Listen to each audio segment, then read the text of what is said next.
আসসালামু আলাইকুম। চলেন এখন আমি আপনাকে আপনার ই-কমার্স ওয়েবসাইটের 177 নাম্বার ফিচারের সাথে পরিচয় করায় দেই। ফিচারটা হচ্ছে আপনার ক্যাটেগরি বেসড প্রোডাক্ট ল্যান্ডিং পেজের মধ্যেও আপনি চাইলে জনপ্রিয় ক্যাটেগরির যে স্লাইডার আছে এটা আপনি শো করাইতে পারেন। আচ্ছা চলেন আমি আপনাকে প্র্যাকটিক্যাল দেখাই তাহলে আরো ক্লিয়ার হবেন।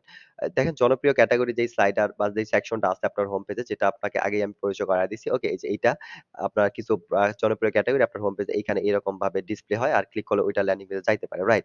সো এখন কথা হচ্ছে চলেন আমি হচ্ছে যেকোনো একটা ল্যান্ডিং পেজে যাই। মনে করেন এটার এই ক্যাটেগরি ল্যান্ডিং পেজে আপনি গেলেন। এটা আরকি ভুলভাল আছে। দেখেন এই যে এটা তো কোনো মেবি এটা কোনো ব্র্যান্ডের নাম বাট এটা তো প্র্যাকটিস সাইট কে প্র্যাকটিস করে এটা কইরা দিছে। আই ডোন্ট নো সো যাই হোক। এটা ওয়াচ মনে করেন এটা ওয়াচ ক্যাটেগরি। ওকে এখন মনে করেন এই ক্যাটেগরির মধ্যে ঢুকছে। ঢোকার পরে যেটা হইছে এইখানে প্রোডাক্ট গুলা দেখাইতেছে। এখন মনে করেন আপনি যেকোনো ক্যাটেগরি ল্যান্ডিং পেজে ঢোক না কেন আ ওই ক্যাটেগরির শেষে এবং উপরে হচ্ছে আপনি চাইতেছেন সবগুলা ক্যাটেগরি আবার দেখাক। মানে আপনার সাইটে যত ক্যাটেগরি আছে। যেমন এই যে আপনার এই যে সরি যেমন হচ্ছে আপনার এই যে হোম পেজে যে ক্যাটেগরি গুলো আছে, রাইট? সো আ এই যে হোম পেজে যে ক্যাটেগরি গুলো আপনি রাখছেন, এইটাই যেন আপনি চান যে ওই এই যে ধরেন এই ল্যান্ডিং পেজে ঢুকলো বা অন্য কোনো প্রোডাক্টের ক্যাটেগরি পেজে ঢুকলো, এখানেও আপনার ওই সবগুলা ক্যাটেগরি দেখান। এতে করে যেটা হবে মানে আপনার যেকোনো প্রোডাক্টের ল্যান্ডিং পেজে ঢুকুক না কেন আরো প্রোডাক্ট ক্যাটেগরি গুলো মানুষ জানতে পারলো আপনার কাস্টমার যদি জানাইতে চান তাহলে এটা করতে পারেন।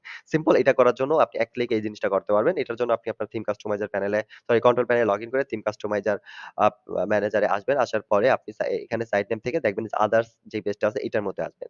আসার পরে আপনি এইখানে দেখতে পারবেন এই দেখেন একটা অপশন পাবেন।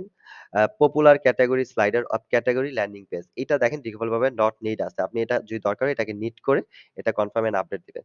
তাহলে এটা এড হয়ে যাবে। এখন যদি আপনি আপনার ওই ক্যাটেগরি পেজে আসেন তাহলে দেখতে পারবেন এই দেখেন এটা হচ্ছে এই যে ওই ক্যাটেগরিটাই বাট উপরে দেখে দেখেন ওই ক্যাটেগরির স্লাইডারটা কিন্তু চইলা আইছে। সব ক্যাটেগরি গুলো আপনার।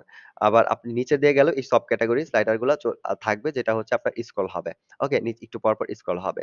সো এটা আপনি এখন যেকোনো ক্যাটেগরিতেই ঢোকেন না কেন, ধরেন আপনার এইটার মধ্যে ঢুকলেন, ধরেন এই ক্লথিং এর মধ্যেও ঢুকলেন। এটার মধ্যেও আপনার এই ক্যাটেগরি গুলো থাকবে। ঠিক আছে? দেখেন ক্লথিং এর যেটা আছে এটার মধ্যেও দেখেন এই সব ক্যাটেগরি গুলো আছে।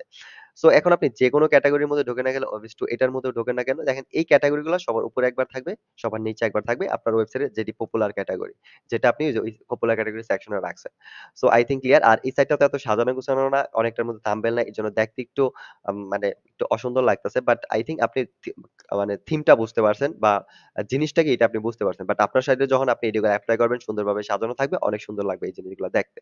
সো আই থিংক ক্লিয়ার, লজিকটা আপনি ক্লিয়ার, কনসেপ্টটা আপনি ক্লিয়ার।